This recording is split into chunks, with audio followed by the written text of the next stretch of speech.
జగిత్యాల జిల్లా ధర్మపురిలోని శ్రీ లక్ష్మీ నరసింహస్వామి ఆలయంలో యుగాది పండుగ పర్వదినం సందర్భంగా ఆలయంలో ప్రత్యేక పూజలు నిర్వహించారు. అనంతరం శ్రీ శేషప్ప కళావేదికపై శ్రీ శోభాకృత నామ సంవత్సరం ఉగాది పంచాంగ శ్రావణం నిర్వహించారు.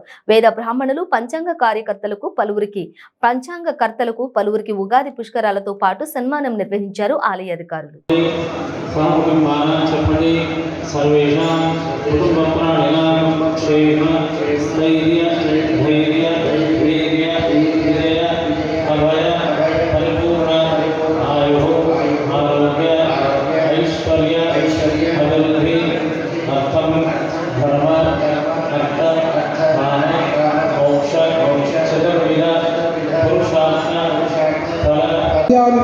చంద్రునకు నీరసాధిపతి సూర్యునకు ధనాధిపతి శనికి పశుపాలకము బలరామకృష్ణునికి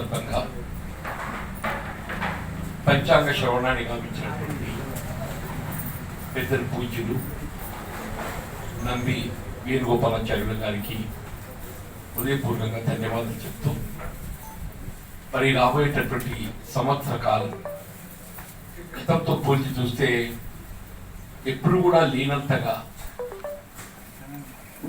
ఈ సంవత్సరం 9 8 రాశులు ఏదైతున్నదో శుభం కలిగే విధంగా ఉండడం అనేది ఒక గొప్ప విషయంగా పేర్కొంటాం.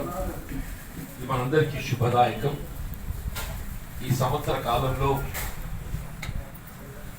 మంచి అనుకూల వాతావరణంతో వర్షాలే కానీ ముఖ్యంగా రైతాంగానికి కావాల్సినటువంటి ఒక పంటలు వృద్ధి చెందటం, దానికి అనుగుణంగా సభ్య సమాజానికి అందరికీ కూడా శుభం కలిగే విధంగా ముందుకు పోతుందని చెప్పని ఏదైతే వారు పేర్కొనడం జరిగిందో, రాబోయే సంవత్సర కాలం ముఖ్యంగా వారే పేర్కొన్నారు.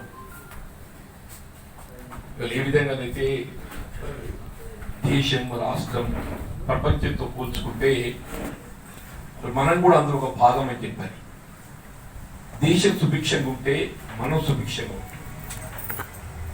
వల్ల మన జగిత్యాల ప్రాంతమంతా కూడా సుభిక్షంగా ఉండేటటువంటి మరి వాతావరణం మరి పంచాంగ శ్రవణంలో మనకు పేర్కొన్నారో దానిపై అనుగుణంగా రాబోయే సంవత్సర కాలం అందరికీ శుభం కలుగుతుందని చెప్పని మన భగవంతుని ప్రార్థిస్తూ